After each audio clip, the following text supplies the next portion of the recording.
Goeienaand en baie welkom. Goeienaand. Ons berig oor die verslapping van COVID-19 maatreëls, terwyl die regering kajuitraad hou oor die pad vorentoe vir die nasionale ramptoestand. Die eerste kandidaat vir die ampt van hoofregter stel sy saak met groot oortuiging. En Beijing, die enigste stad wat nog kon gasheer speel vir die Olimpiese winter- en somerspele, skud sy vere reg.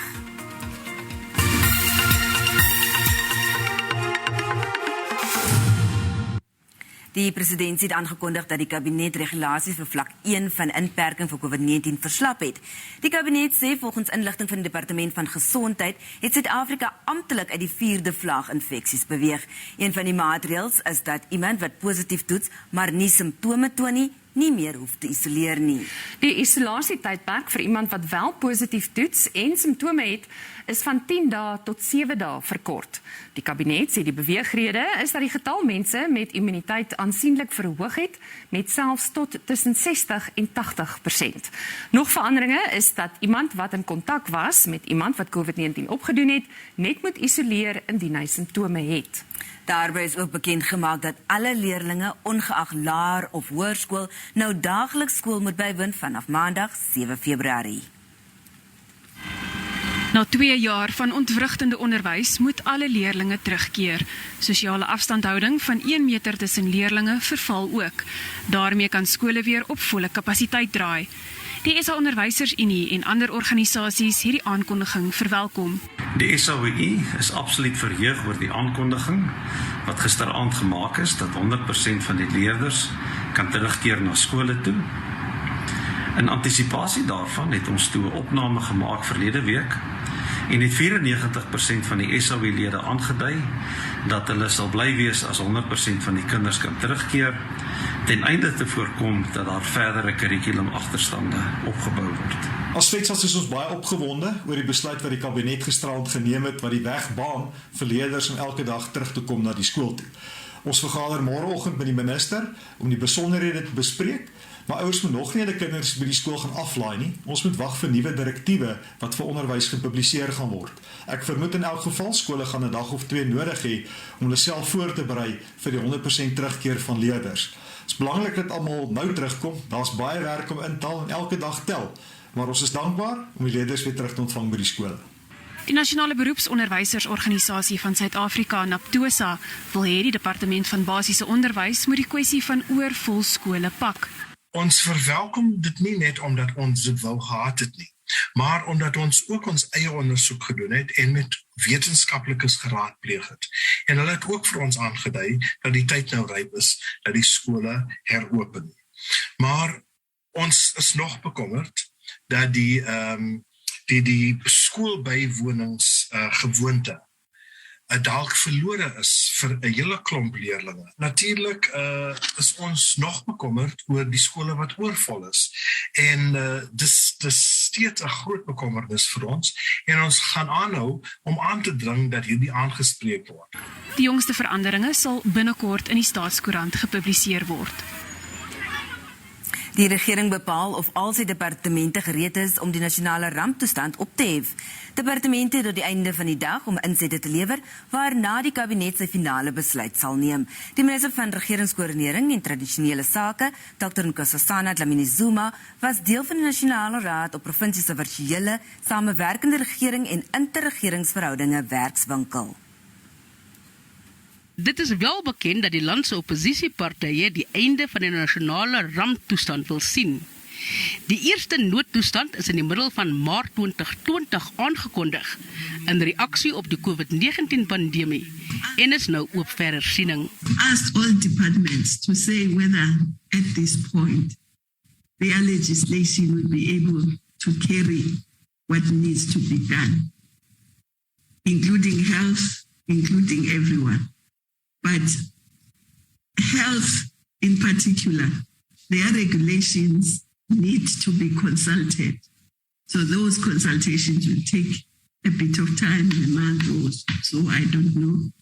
So we're waiting for those inputs. They'll all give us those inputs today. Oor die interregeringsverhoudinge sê Dlamini-Zuma dat wysigings aan die wet op staatsdiens en administrasiebestuur gemaak sal word vir die daarstelling van 'n enkele staatsdiens, asook die distriksontwikkelingsmodel. We spend a lot of resources in government, but when we work in silos, we don't make the necessary impact on the ground. And therefore, we want to ensure that we plan together, we implement together, and we monitor and evaluate together. Die minister het vir 'n einde aan politieke gevegte in munisipaliteite gevra, asook die implementering van opvolgbestuur om korrupsie hok te slaan. Dlamini Zuma sê die staatsdiens moet ook op professionaliteit fokus om die nodige vaardighede en kapasiteit te lok. Die president het nou die tweede deel van die staatskapingsverslag ontvang. Die direkteur-generaal in die presidentsie, Pendile Baleni, het dit namens president Cyril Ramaphosa in ontvangs geneem. Deel 2 van die verslag is gegrond op getuienis wat met Transnet in Denel verband hou. Die president het gesê hy sal nagelang van die aanbevelings in die verslag optree nadat al 3 dele ontvang is. Die derde gedeelte moet aan die einde van die maand ingedien word. Die geskorste direkteur-generaal van Openbare Werke en Infrastruktuur, advokaat Sam Fokela, is R3,3 miljoen betaal sedert hy in Julie 2020 voorlopig geskort is. Dit is onthul tydens 'n voorlegging deur die presidentsie aan die staande komitee oor openbare rekeninge, oftewel skoor. Fokela is geskort na 'n ondersoek waarin hy betrek is by aantuigings van bedrieglike kontrakbestuur. LP sê hoewel die vereiste prosesse gevolg moet word, kos dit die staat te veel. Die presidentsie het voor skoor verskyn om hom op hoogte te bring van die vordering met verskeie verslae wat deur die spesiale ondersoekeenheid aan die president oorhandig is. Die tugstappe teen Fokela was op die agenda. Die duur van die proses word bevraagteken. Processes of this nature is not only here prolongation of these disputes and the cost they subject the state to. We need to find a different way of dispute resolution mechanism.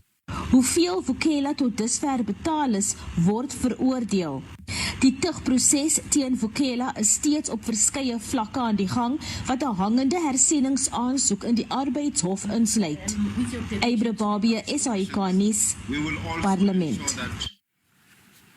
Nog 2 verdagtes het in die Pretoria se Landdroshof verskyn in verband met die omstrede Estina-melkplaas saak. Hulle staar 3 aanklagte van bedrog in die gesig, nadat hulle die prys van 'n pasteuriseringsaanleg by Estina in die Vrystaat uitermate verhoog het. Hulle het glo die aanleg se prys tot oor die R37 miljoen opgeblaas. Die 2 verdagtes is gisterand in Midrand in Gauteng in hegtenis geneem en borgtog van R10.000 elk toegestaan. Die 42-jarige Almal was Estina se enigste uitvoerende beampte toe die vermeende misdaad gepleeg is. Die 31-jarige Salish Inderjeet was 'n werknemer, maar hulle vermeende betrokkenheid is deur 'n weier ondersoek deur die SA Inkomstediens ontbloot. Daar is bevind dat die SAID opsetlik mislei is met valse eise en vervalste douanedokumente wat die waarde van die aanleg as R37,7 miljoen aangedui het. Die buitensporige prys het rooi ligte laat flikker.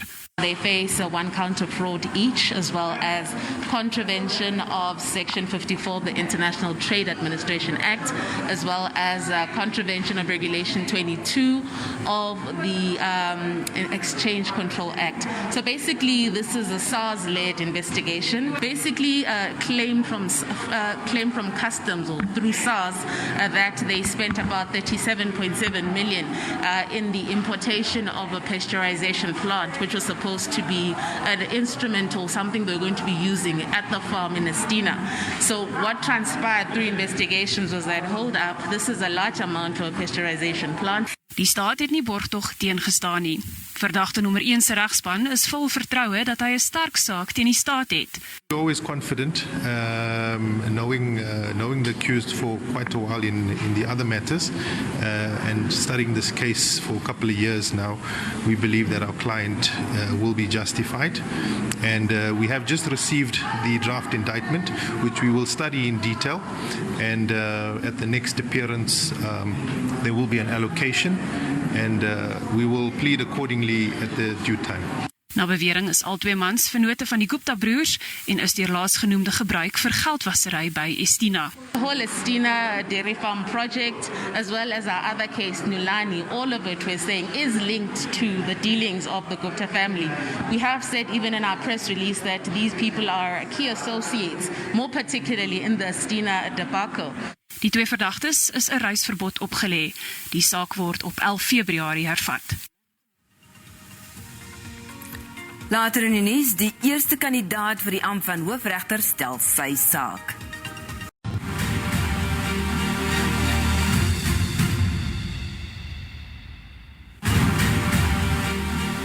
Welkom terug. 'n Skynbaar selfversekerde regter Mboyesile Madlanga het sy onderhoud vir die ampt van hoofregter gebruik om sy leierskap en administratiewe vaardighede aan die groot klok te hang. Die konstitusionele hofregter is die eerste van 4 kandidate wat vir die gesogte pos op die regbank wedywer. Die stryd vir die land se 6de hoofregter is in volle gang. Onder leiding van die adjunkpresident van die Appelhof, Gola Petsi, het die regterlike dienskommissie met sy onderhoude begin. Regter Mboyesile Madlanga was eers 'n advokaat voor hy permanent by die konstitusionele hof aangestel is. Hy was die hoofgetuieleier by die Marikana kommissie wat in 2012 die Marikana slagting in Noordwes moes ondersoek. There is demonstrable evidence of my leadership skills. I have led at various levels, and let me emphasize up front that I have even actually led a court. Die konstitusionele hof is sedert verlede jaar na die aftrede van Mogoeng sonder 'n hoofregter. Madlanga sê sedert Mogoeng se aftrede moes hy talle ander verantwoordelikhede aanneem. What do you see as the role of the 3 arms of the state with regards to the separation of powers? In general, each one of them must stay within its lane. Die president van die Appelhof, regter Mandisa Maya, se onderhoud is môre aan die beurt. Die kommissie vir geslagsgelykheid het ondersoek ingestel na hoe 'n veroordeelde kinderverkragter tot burgemeester van die Kannaland munisipaliteit in die Wes-Kaap herkies is. Jeffrey Donson, wat ook president is van die onafhanklike burgerorganisasie van Suid-Afrika, oftewel ICOSA, is in 2008 skuldig bevind aan statutêre verkrachting. Sy adjunk, Werner Meshwa, is verlede jaar skuldig bevind aan bedrog. Donson en Meshwa is verlede maand uit hul posisies verwyder, na 'n mosie van wantroue deur mede-raadslede. Die kommissie vir geslagsgelykheid sê hy gaan steeds voort met sy ondersoek. Although the successful tabling of the motion of no confidence ends Donson's mayorship, it does not stop the investigation carried out by the Commission for Gender Equality on his re-election in spite of being a convicted sexual offender. Die kieswet laat tans veroordeelde misdadigers toe om 'n openbare ampt te beklee, sodra hulle hul vonnis uitgedien het. Die kommissie sê hy werk saam met die OVK om skuiwergate te wysig, wat Donson toegelaat het om terug te keer na sy ampt. The Commission aims for this investigation to contribute towards greater clarity on similar cases currently being handled by various councils throughout the country, including the Independent Electoral Commission and the South African local government, with regard to how to address issues of electoral candidates with conviction and or facing allegation of gender-based violence and sexual offences going forward. Die kommissie sê Donson se saak het die belangrikheid van agtergrondondersoeke en risiko-evaluering beklemtoon vir diegene wat vir 'n openbare ampt staan, voordat hul name as kandidaate vir verkiesings bevestig word. Die OVK moet nog kommentaar oor die kwessie lewer. Tanya Krause, SABC nuus.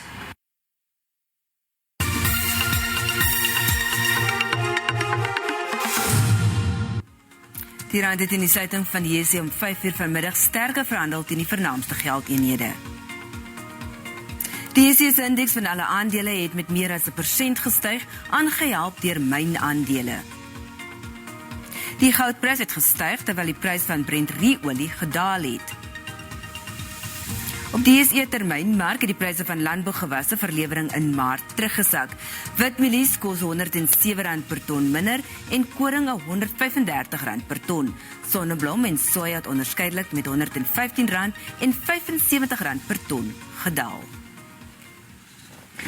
Die minister van Finansies, Enoch Godongwana, het die regering se besluit verdedig om 'n lening van R11 miljard van die Wêreldbank te aanvaar. Die staande komitee oor finansies het die beweegrede sowel as die voorwaardes verbonde aan die lening bevraagteken. Ander wil weet wat die terugbetalingsooreenkoms behels. Volgens minister Godongwana is geen voorwaardes ter sprake nie. Hy sê die lening gaan onder meer gebruik word om die tekort tussen inkomste en besteding te befonds. Godongwana sê die regering moet vanjaar R630 miljard insamel om die verpligtinge na te kom. Goeienaand en welkom terug by die Weersentrum. Vanaand verwag ons reën wat inbeweeg van Namibië af oor die Noord-Kaap sowel as die Oos-Kaap en rakelings aan die Wes-Kaap 60% kans vir reën en dan al langs die Ooskus, die kuslyn en die Wes-Kaap 30% kans vir reën, sowel ook gedeeltes van KwaZulu-Natal en gedeeltes van die Vrystaat. Môre sal die reën voortduur, 'n 80% kans vir reën oor die sentrale gedeeltes van die Noord-Kaap, ook 'n gedeelte van die Wes-Kaap, maar dit sal reënerig bly oor die westelike gedeelte van Suid-Afrika sowel as die suidelike kuslyn van die land. Gedeeltelik bewolk oor die grootste gedeelte van die land, maar dit is sonnig oor Gauteng. Die Suid-Afrikaanse weerdiens het ook 'n weerwolk uitgereik vir ewige donderstorms en swaar reën wat vanaand kan voorkom in Appington, die noordelike gedeeltes van die Noord-Kaap, en dan sal hierdie ewige donderstorms voortduur. Dit gaan uitbrei oor die Noord-Kaap sowel as 'n gedeelte van die Oos-Kaap en die Wes-Kaap. Ons kyk vervolgens na temperature. Nou in Pretoria, die maksimum daar is 29. Hierdie temperature vir môre, dis sonnig oor die grootste gedeelte van Gauteng, 29 vir Carletonville en Vereniging 28 grade Celsius. Nou in Limpopo, waar dit gedeeltelik bewolk sal wees, die grootste gedeelte, Musina 33, Lephalale ook 34, bloedig warm daar, en Tabazimbi 33, kom ons kyk na Palaborwa, 31 is die maksimum in daardie dorp. In Mpumalanga, Skukuza 34, Leidenburg 25, matige temperature in Skakunda, 28 en Standerton 29, gedeeltelik bewolk daar. En nou kyk ons in KwaZulu-Natal langs die kuslyn reënerig, Durban 32, Kokstad 15 op tot 31 grade Celsius en dan ook in Ladysmith waar die reën kan uitsak, 36 is die maksimum in hierdie dorp. Nou in die Oos-Kaap, baie gedeeltelik bewolk, maar ook reën wat uitsak, Willowmore 30 grade, Vryheid 34 is die maksimum daar. In die Wes-Kaap waar reën ook kan uitsak, veral in die gedeelte van Lensburg en Riversdal 29 en langs die kuslyn Mosselbaai 23 is die maksimum. In die Noord-Kaap, dit is ook waar die ewige donderstorms gaan voorkom, Appington 30, Springbok langs die kuslyn 22 en dan in die suide Sutherland 22 grade Celsius. In die Vrystaat in die sentrale gedeeltes van die land 31 vir Botawil, Bloemfontein ook 31, Ficksburg 30 grade Celsius en dan as ons kyk na Noordwes, die maksimum vir Lichtenburg is 30, Potchefstroom is 29, gedeeltelik bewolk oor die grootste gedeelte van die provinsie. En dis al van die weerdiens. Goeienaand.